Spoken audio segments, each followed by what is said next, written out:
All right. And hello and welcome to the Indiana Farmers Market Community of Practices November webinar, Social Media and Marketing for Farmers Markets. I am Christina Ferroli, the Grants Program Coordinator for the Indiana Cooperative Development Center. Today we have with us Nick Stepaniak, who is with the Westfield Farmers Markets. I'm going to let Nick introduce himself. I do want to remind everyone to please remain muted during the presentation. However, we want this webinar to be participatory. If you have questions, either raise your hand and we will call on you, or drop your questions in the chat. And Nick invites all attendees to share their social media strategies and practices. We definitely want to make this a participatory webinar. So thank you. And I turn it over to Nick. Hello, everyone. I'm very, very excited to be here.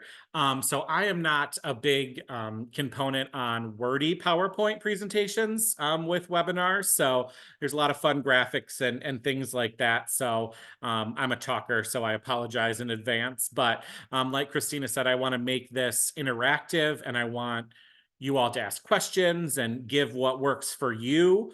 I am speaking from me and my experience of doing this social media and marketing for specifically the Westfield, Indiana Farmers Market. So this is what's worked for us. It's not a one size fits all or even most. It's kind of you do what works best for you. So if you learn one thing from this presentation, that will make me happy. So like Christina said, I want to talk a little bit about who I am.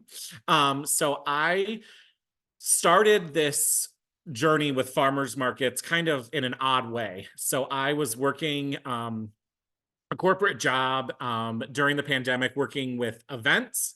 And once the pandemic hit, all events were canceled and I was transitioned to a different position and just was not happy. So I put in my notice that I would be ending at the end of April 2020. Yeah, April 2021. Sorry, I was like, what year did I do that?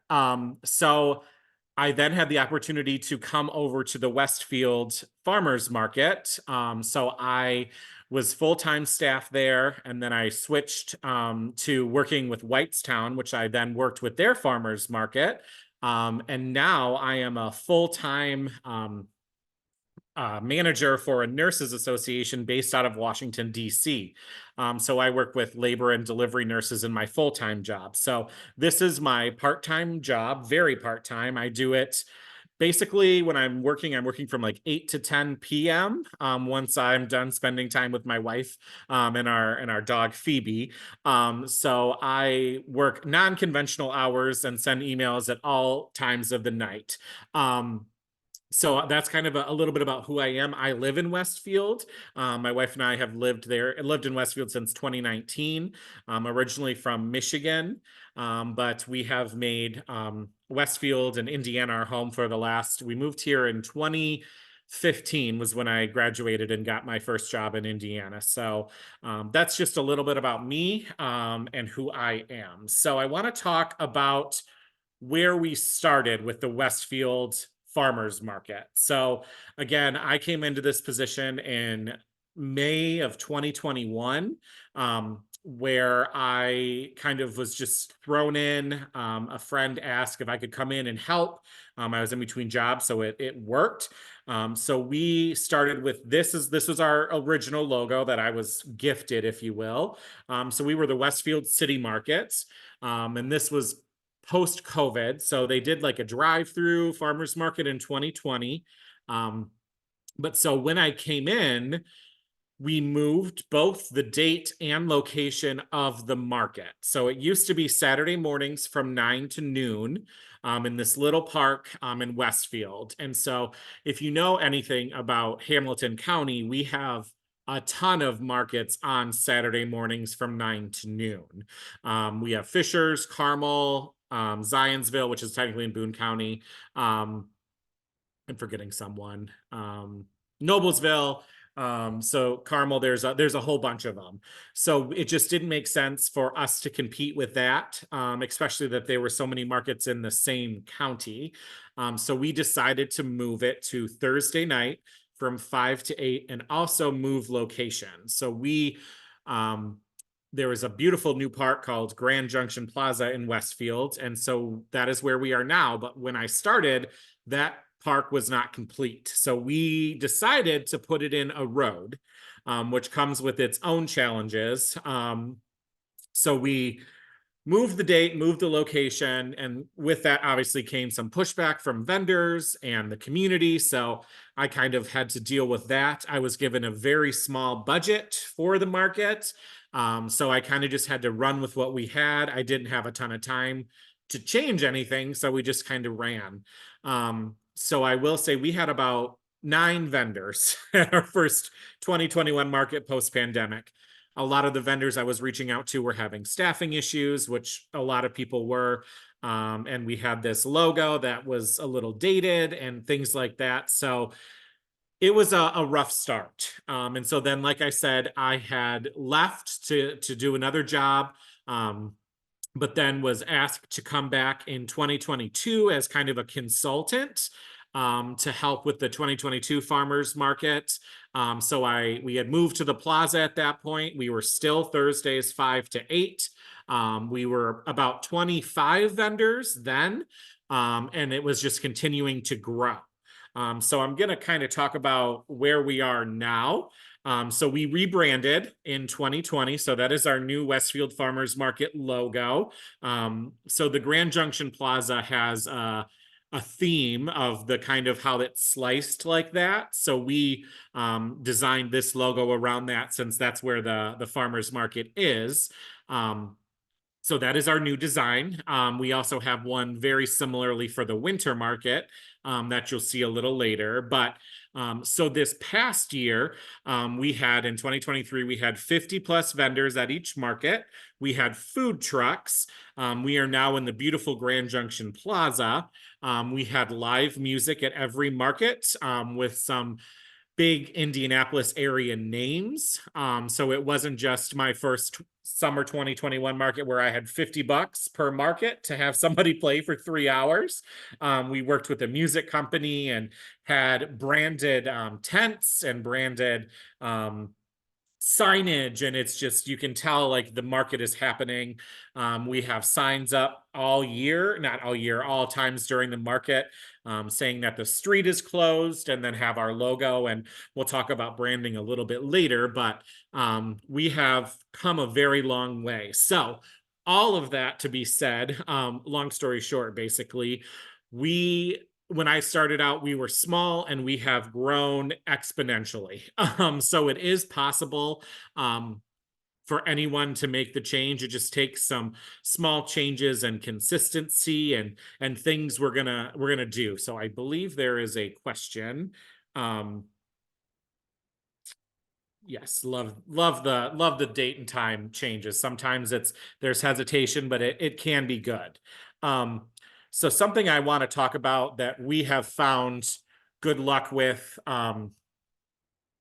is, I've kind of called it how to market the market. So something that I like to say is consistency is key.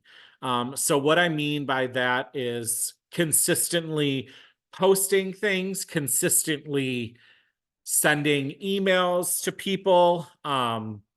So I think something that people look for is routine. And so something we do is date, time, and location on everything. Everything you post should have the date, time, and location.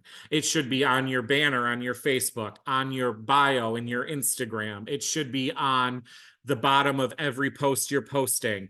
You'll see in our branded content a little bit later, it literally says Westfield Farmers Market, Thursdays 5 to 8. Westfield Winter Market, Saturdays 9 to noon. It is on everything. So there can be no question. I mean, there still can be questions, and we get them, but it is always present and right there of when it takes place. There should be no question, the date and time and location for the most part of where your farmer's market takes place. So I think that's something that's super important to always have on your information, because it's something that people will know and eventually learn. We also have branded magnets that have the date, time, and location. on them as well. So it says Westfield Farmers Market, Thursdays 5 to 8 p.m., Westfield Winter Market, Saturdays 9 to noon. So that's a great giveaway to people, is they put it on their fridge and they remember when the market takes place. So something that we do is we do a newsletter. So this can be something that you can do with a software. So we use what's called MyEmma, but you can do it from a generic email account. So our market has different vendors every week because some of our vendors can't make it every week or things like that. So we send out a weekly email for the summer market Wednesdays at 10 a.m. and for the winter market Thursdays at 10 a.m. So people are able to see who's coming to the market, who will be there, who's the musician, any events or anything that are going on at the market that week, any special announcements, parking information. Ours is a pet-friendly market, so we have like information about the pet rules on there every week. Again, that consistency is key of just reminding people. We also encourage people to bike to our market because downtown parking right now is difficult, to say the least, because we're in a construction phase in Westfield where the parking lots that used to be right by the market have been turned into a construction zone and then a staging area for the construction zone.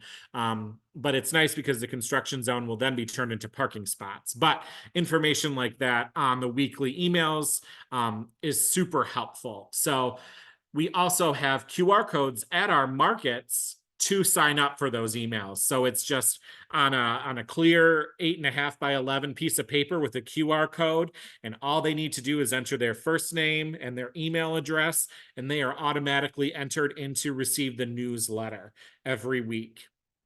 So that's just a nice thing of anyone can kind of opt in. And then if they want to opt out, they can opt out. But it's just nice because that's how we can get a good reach of people who might not have social media but have an email address. So that's kind of our weekly newsletter. Also, so at the same time the newsletter goes out, we do our social media post with listing all of the vendors who will be present that week and tagging them in that post as well. This is very time consuming, especially when you're trying to tag 50 plus vendors in a post. And when there's multiple vendors with the same name, I was tagging a company in I can't remember which country, but it was not in the United States. And they would always message me and say, hey, you tagged us again. And so their name was exactly the same. And there was just one letter off in the actual tag. So it is time consuming, but it does boost a lot of clicks. And that way the vendors also share that post. And with their tag in it, like, come see us, we have this product this week. And it gets more views because it shows up on their page.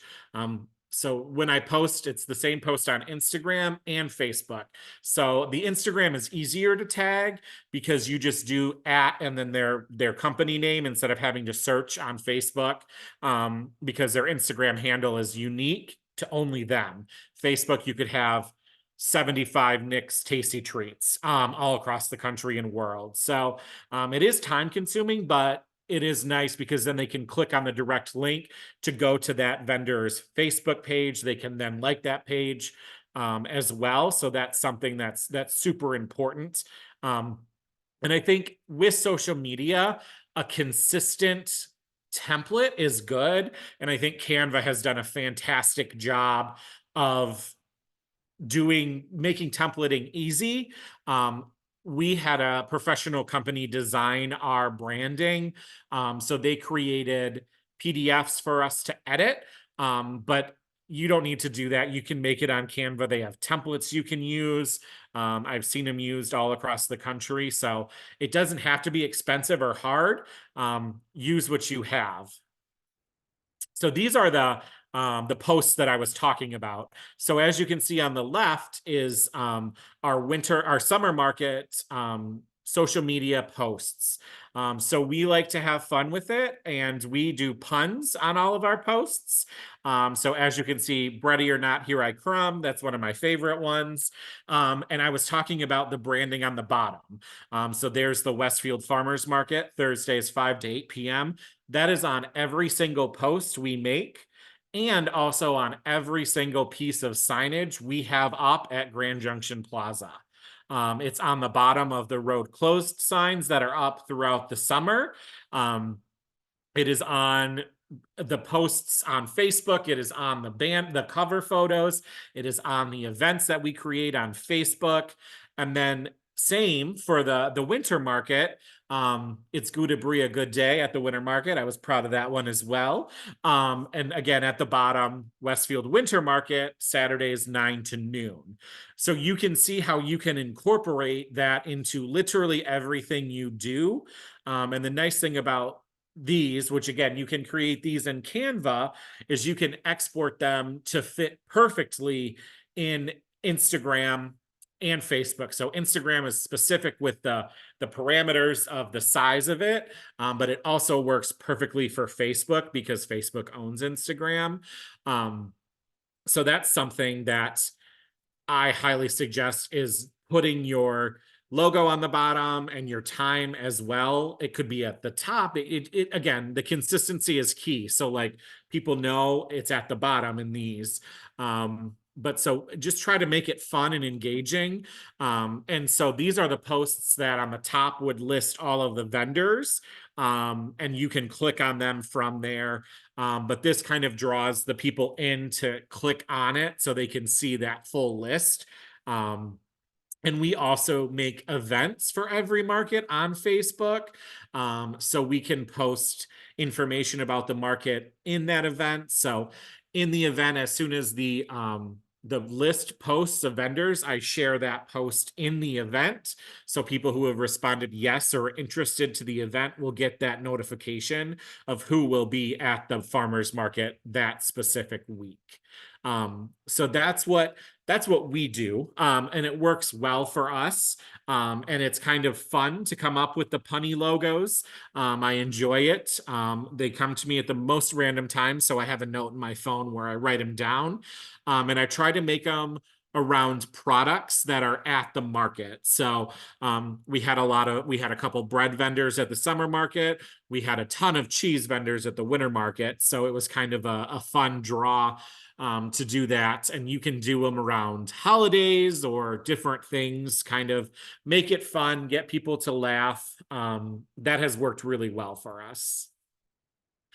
So something that I highly suggest is making a social media calendar, or a marketing calendar, or whatever you want to call it.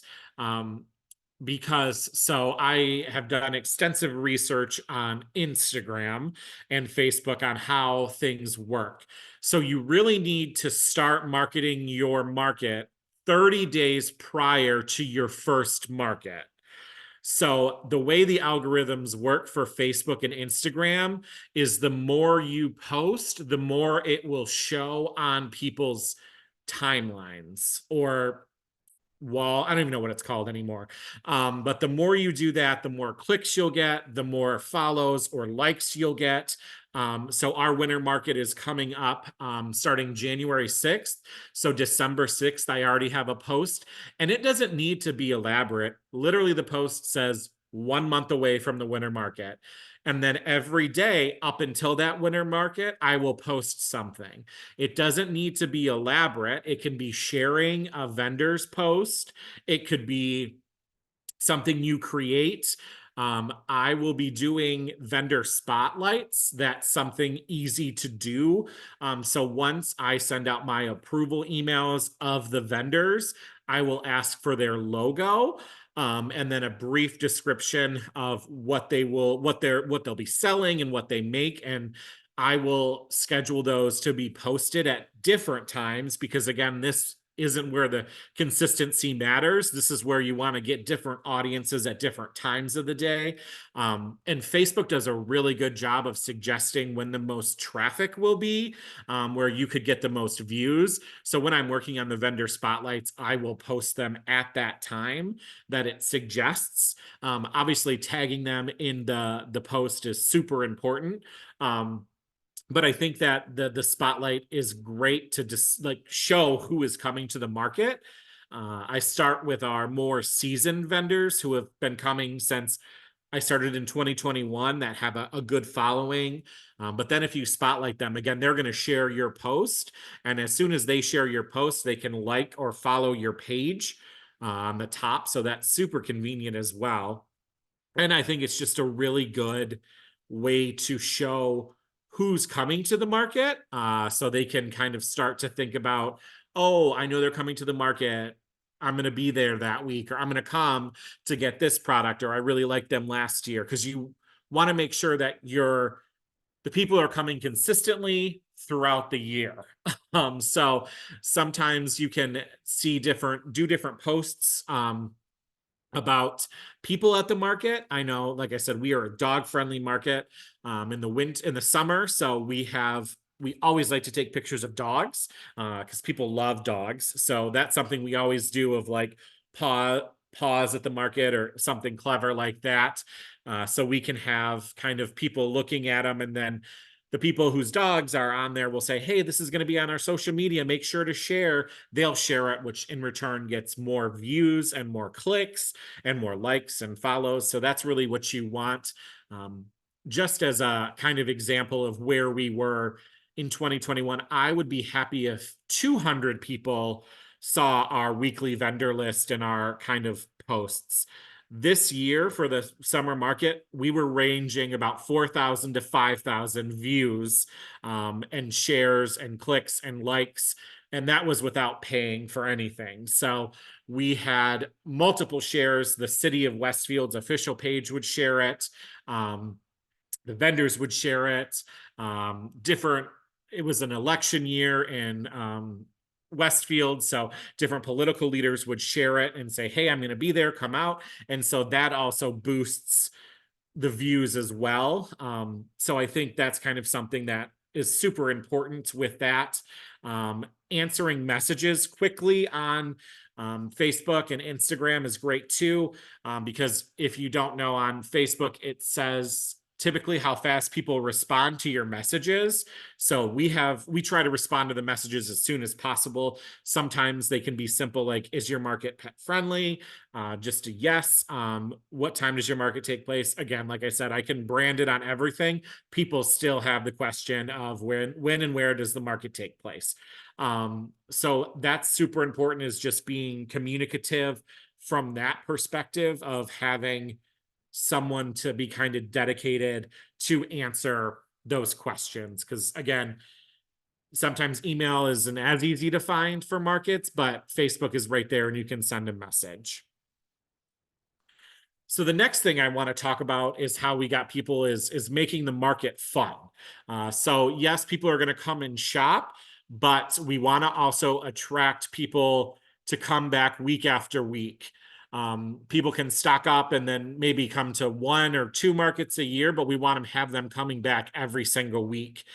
Because I've said this, and I say this to all my vendors, we could have 1,000 people, but no one sell a product. I want to have 500 people and you sell out of all your product. Because in the end, I want the vendors to do well. Numbers don't necessarily mean anything to me. Like I said, we could have 1,000 people at the market, but if vendors say my sales weren't great this week, the next week we have 250 and they're like, my sales were the best they've been all season. That's my driving force, is to support these local community people. So we want to make it fun. So I think there's a bunch of different ways to make it fun. So have theme nights. So something that we looked into this year was doing a kids entrepreneur night. So having local kids come one night and sell their homemade products. we weren't able to do it. Again, this is my part-time job. I was supposed to technically transition out of this role at the end of July, but there was some turnover, and here I am still working until March. So I wasn't able to do as many things as I wanted because this was supposed to be transitioned to a full-time position, but it was not. But something I wanted to do was that entrepreneur night. And we worked with an insurance company that was going to be able to insure the kids, because we all know liability insurance is important, to insure the kids for a set rate. And we were then going to do a sponsorship. So going to have a company sponsor that fee. So any sales that the kids make would go back to them instead of having to pay for a booth fee and an insurance fee. They would get that. We've also done wellness nights where we have different occupational, like dentists and healthcare providers and stuff like that come to the market on those nights. And then we've had Dog Days of Summer, where the Hamilton County Humane Society was invited. And again, we're a pet friendly market, so we can have dogs any week, but just really encouraging dogs to come there. A kids night where kids, we did one in the beginning of the summer when school first got out, and then towards the middle of the summer to kind of keep them occupied. So that was something we did. There's other options. I mean, there's limitless options of theme nights that you could do. But those are kind of some of the big ones that we wanted to focus on, because it brings a different crowd. And so those are kind of my thoughts. Something I also love about markets is getting kids involved. We want to make sure that kids from a young age are getting excited about the market, and being able to enjoy fresh local produce and baked goods and homemade items, instead of just generically going to a big box store and buying products. We want them to kind of support the community. So get the kids involved. We had kids activities that we handed out, like a maze, a bingo card, a bunch of stuff that we had branded and kind of made for us, to get them involved. The nice thing about the park where we are is there's a huge playground. There's also a fountain right by where the market takes place, so kids can come and play in that, because it's hot. So something else we also have, obviously they love the sweets and the treats, but in the summer we had a snow cone place come, and that was a huge hit. I was unable to find an ice cream place this year, but I know getting an ice cream truck or cart or whatever is always a great idea that will attract kids. We also had a political candidate. Like I said, it was a political race this year in Westfield. So they came and gave out free snow cones, one market. So that was a huge hit. But again, we just want to get kids involved in any way that we can to learn about the market, but also get them to come, because if you start them at a young age, they'll remember going to the farmers market and do that as they grow up. So we really want to get kids involved, from a young age. The next thing I think is super important is setting the stage, for kind of the ambiance of the market. So having live music at every market is important, I think, because you can have house music, but again, I think it's just, sorry, I didn't know that was spinning the whole time. It's nice to have live music. And like I said, we featured local Indianapolis artists that were all from the area, and that had a following. We didn't have a huge budget for it, but it was much bigger than the $50 I had when I first started out. So having that live music is also something that gets people and draws a crowd, because then you have the musician also sharing, hey, I'm going to be at this market today. Come check me out. Come hear the music. It's a great experience. So we looked for musicians that kind of set the atmosphere, like I said. So it was kind of people who played current hits, 80s, 90s, different things like that, to get people excited to come and listen to them. And we had them kind of set a little farther away so you could hear them, but it wasn't interfering with vendor sales. We did have musicians at the winter market last year, but the space is just not super conducive to that because I try to jam as many vendors in as I can.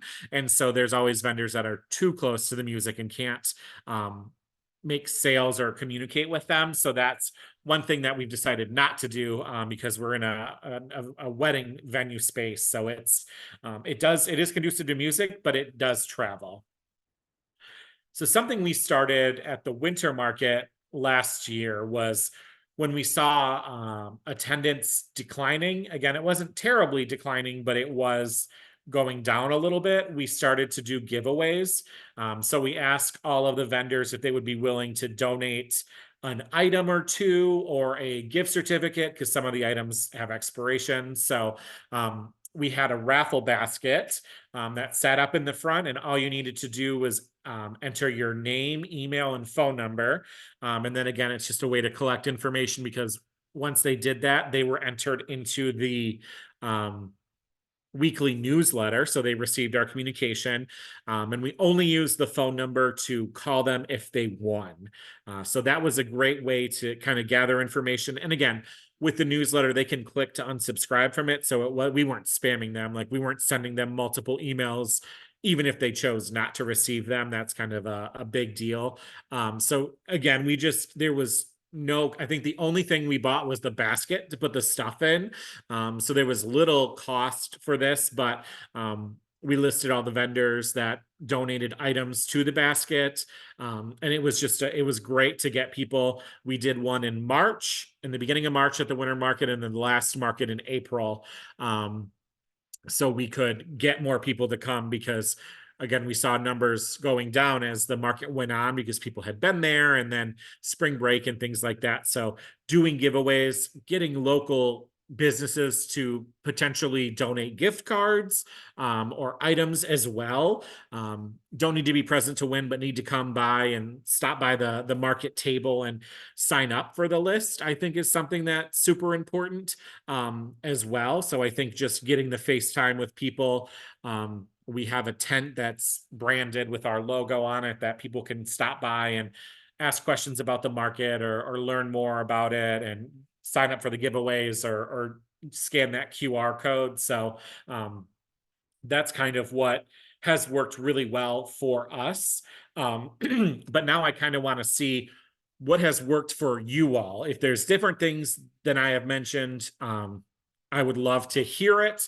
Again, I don't like to I know I've talked for a good 30 minutes, but I want to make this as well interactive. Are there any? Right. We do have a question. Okay. It's how did you cover the cost for ASCAP and BMI fees to play live music? I don't know what those fees are. Okay, Nick. So it could be covered by the city of Westfield, especially since you're playing at the Grand Junction Plaza, which is a music venue. So chances are you're covered through their license, but you need to make sure that the farmers market is listed in that license. So we use a booking company. So they are insured. So what's a booking company? So the booking company, they find the musicians for us and then we pay the musicians and that's it. So it's artist development company out of Indianapolis. So we give them a budget, they find the musician for us, and then that's how it works.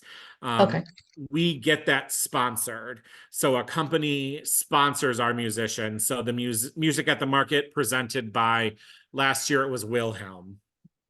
Okay, construction. Yeah. Construction. Yep. So it's nice that I didn't need to know what those things were, if that makes sense, that the company covers all of that because that's literally what they do. Is they are a booking agency. They do Carmel's Farmers Market. So they do a ton of Indianapolis area musicians. But when I did it in the summer of 2021, they were all local artists singing either covers of song or their own songs. So that was nice. Yeah, if they're their own songs, then you don't need to pay, you don't need to worry about Yep. ASCAP.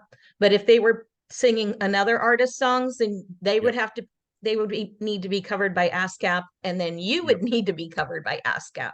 And Yep. that goes for busking too. If anybody has buskers, just be careful, because you could be, you could get a letter, a cease and desist letter. Um, oh, cool. For kids. Yeah. Yep. Yeah, I think bounce houses are great, cotton candy, all that stuff. It just comes to budget, obviously. But I think it's drawing people there, getting them. So another great thing is a lot of areas have mobile library vans that can come to your farmers market. Um, I know when I was in Whitestown, we had them come a lot. Westfield has one. I know a lot of different areas, or just inviting the library, because a lot of libraries have summer reading programs that they can come, and it's really not any additional work on you. You would just invite the library to come and then post that they're coming, which I think is reading is very important. So having them to come, but I think I could not have bounce houses because of the liability with the city. So that's also something to really consider, because bounce houses, the company that you rent them from has liability insurance, but we were The not market. able to bring in bounce houses because of the liability, which is a city thing. They're not allowed at any major events, unless they are ticketed and cost, and you sign a waiver, which too much work for us for one bounce house. Um, but I think that's something, and that's the big thing is with the kids entrepreneur night. I am a big insurance person. Is like, I want to do this, but I cannot do this without the proper insurance. And I get a lot of pushback on insurance. They're like, we're selling this product. Why do we need insurance? And I said, you're selling this product under a tent that can be lifted up by the wind and do severe damage to people or property.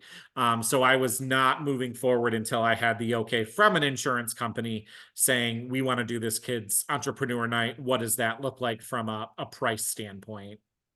Yeah, and it shouldn't have been that expensive, right? Because I've done event insurance before Yeah, for, it was going to be like $79 per yeah.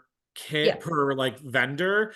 But if we got, I think they were going to give us a discount if we reached so many, because it was just a day permit, instead of a full season permit. So they were willing to work with us. Again, I wasn't able to do that. But I have the information for next year, because I think that's something that would be very beneficial. Yeah, to continue, definitely. Yeah. So how do you get your sponsorships? So we have so the Westfield Farmers Market for the next few months, until it goes over to the city, falls under the Westfield Chamber of Commerce and Downtown Westfield Association.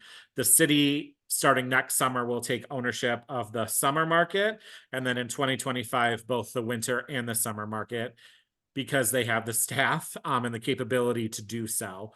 And I will be transitioning off in March, because again, this is my very part-time job. But we have a person in our office who strictly does sponsorships. So we make a sponsorship booklet, that includes all sponsorships throughout the year. So in that booklet is the music sponsor, the kids event sponsor, a booth at each market, just to set up a table, not sell anything, but talk about your business. Because in the beginning of 2022, when we rebranded, we're like, we need to get money for all of these products, because it was in my opinion, a terrible time to buy new stuff because of the shipping and handling, and everything was crazy expensive. But now we have it and haven't had to pay for anything this year. Updated signage and things like that, yes, but that's going to be every year. But so our team would go out and say, hey, would you like to sponsor this? We do grants. I know Citizens Energy and Duke have grants that they would do. If you apply for them and kind of fill out, it's an extensive application, but they can grant a good amount of money. So I think there's a ton of opportunities, local businesses, anything really. And if you have a chamber of commerce in your town or city, you can work with them. I don't think they would ever say no, but they have a ton of connections. It's just lucky that we are connected with them, as in we are all under one roof, because we're technically the Downtown Westfield Association puts on the farmers market, but that falls under the same ownership as the chamber. We're all in the same office. Very cool. Let's see, we have some more, one market does the Power of Produce Club for kids with Purdue Extension. So they're always excellent partners. So reach out to your local Purdue Extension office for programming. And then let's see, another market did Pack the Pantry for a local pantry, which is cool. And they created a list of items. Yeah, I like that, Karen, to help people provide what the pantry needs or falls short of. So those are both awesome events. So my full-time job is with labor and delivery nurses, so always supporting diaper drives. So that's something that Indiana has an amazing diaper drive that they'll come and set up at your market, and they're always looking for different places.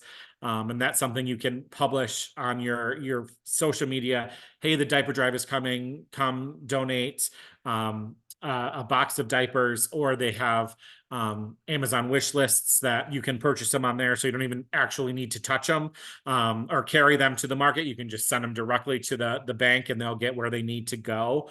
But that was something that I'm obviously very super passionate about. But that's something, and I know some markets do touch a truck with the fire trucks and the police and public safety, because again, I think that's another cool opportunity with kids to come to the market and feel safe around firefighters and their full gear and the police department and things like that. So I think that's a really cool opportunity. I've missed that on theme nights, but that's a cool opportunity to kind of have that. And again, publicizing that to make sure it's known is super important as well. Yeah, and for Touch a Truck, some of the service organizations would potentially partner with you. I know Kiwanis, Rotary could be good sponsors and co-sponsors for that type of an event. We also have Gail reaches out to local retail businesses and invites them to set up a booth or provide a banner at the market. So that's a great connection to keep Main Street downtowns, viable. And then Sarah shares that to reach out to your local food council. I know a lot of food councils do have booths at farmers markets promoting some help with the POP program. So yeah, please reach out to your local food council, and also don't forget the master gardeners. They have volunteers. They can do a booth and answer horticultural questions. So there's a lot of ways to bring in the community to your market. Yep, that does make me, I completely forgot a whole part of it's not necessarily marketing, but so we offer free tables to 501c3 organizations, with the caveat that are not religious or political affiliated groups. So we have a historical society in Westfield. We have Westfield Green Together. That caveat of political things is from this year because we had the Westfield Republicans come and they handed out the snow cones. So then the Westfield Democrats wanted to come. So we were fair and we let them come. But moving forward, it will be no political and no church organizations. But we had Westfield Green Together, like I said, we had the youth assistance program come. We had some free clinics come in the Westfield area as well to give out information. There's a senior group that its name is escaping my mind right now, but they came. And so it's literally just giving them a 6-foot table, a tablecloth, and 2 chairs. They bring all their materials and kind of engage. And we had the local elementary schools put on I believe it's called Savor Westfield, or Taste of something Westfield, where like local restaurants would come. So they set up a table to sell tickets to that. So really just, band boosters came a couple times. Boy Scouts, Girl Scouts come. We allow them to sell their products because they're that's kind of their job. And let me tell you, those Boy Scouts, they teach them well how to sell that stuff. They're great at their jobs. It's like I think they were asking, would you like to help the future leader? I don't know how they said it, but I was like, yes, I will buy some popcorn because you just got me with that line. So there's a ton of opportunities to do it, and a lot of it literally takes no time of ours. We had a dance studio that had just opened that wanted to come and set up. Again, there was no cost to us. We had the space, so we allowed them to come, and they got some good leads from that. So there's a lot of potential. We had the high school band come and play. Again, we have a concert very cool. venue. So that kind of helps. And and actually it's really free marketing because they're going to promote that they're going to be at your farmers market to all their social media contacts and markets. So you're kind of expanding your reach by inviting these groups to your market. And if you're looking for volunteers, some of these organizations will also do volunteer hours, and you just give them the booth. So that's another way to bring different people to your market. Senior housing community one market invited a senior housing community to participate. There's Meals on Wheels to help spread the word that they do provide meals for seniors who are shut in. We did have a good amount of senior living facilities bring buses, so they would drop them off right at where our market was, and they would come back after X amount of time. And again, we're in a park, so there's seating areas, so like they could go sit down if they didn't want to shop, but a lot of them were able to shop and do things like that. So that's also engaging them is really good for that perspective. But I know we don't have we probably have 10 minutes, but I wanted to see if anyone had any specific questions for anything I touched on or clarification.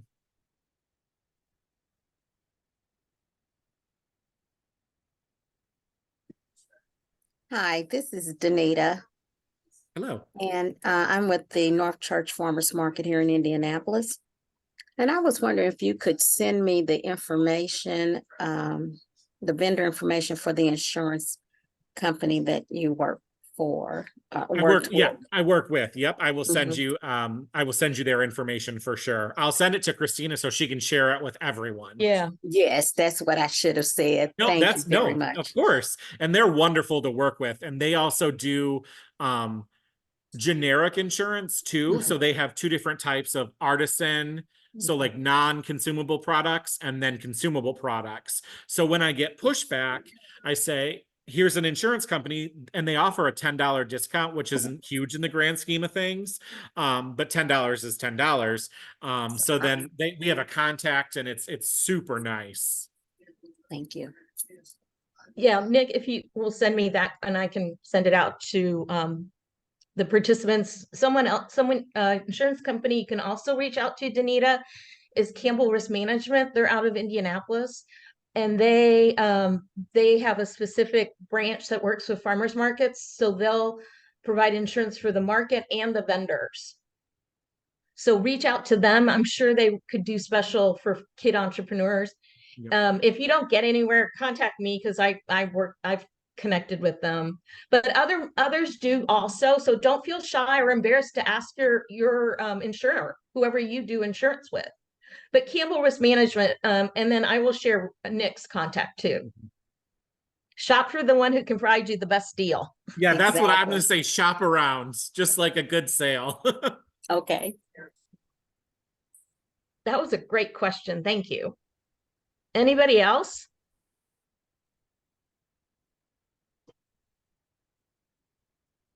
All right. Well, I just thank everybody for participating. And I also thank you, Nick, for a fabulous presentation. This is being recorded, and it will be uploaded onto our webinar page and also on our YouTube page. So wishing everyone a great rest of their Tuesday, and we'll start up again in the new year. So thank you all. Bye, everyone. Thank you so much.